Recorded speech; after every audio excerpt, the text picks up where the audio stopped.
চেতন মন যা ভাবে সে তাই গ্রহণ করে। যদি বলেন আপনি এটা কিনতে পারবেন না, হয়তো এটা ঠিক, কিন্তু আপনি তা বলবেন না।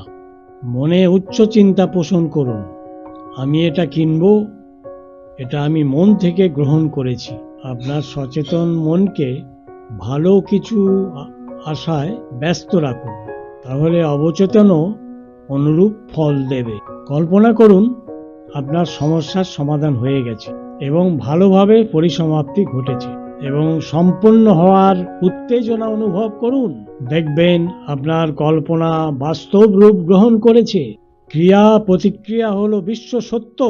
আপনার চিন্তা হলো ক্রিয়া, আর প্রতিক্রিয়া হলো আপনার অবচেতন মনের স্বয়ংক্রিয় জবাব। চিন্তাগুলিকে সক্রিয় রাখুন, চিন্তাগুলিকে নজরে রাখুন।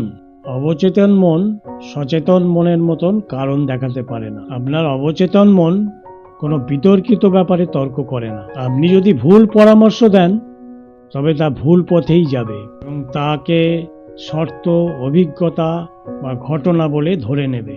জীবনে যা ঘটে তা আপনার অবচেতনে বিশ্বাসের মাধ্যমে যেগুলো ঘটে গেছে তার মাধ্যমেই হয়ে থাকে। যদি আপনি অবচেতন মনে কোনো ভুল ধারণা বয়ে নিয়ে যান, তাতেও কোনো চিন্তা নেই।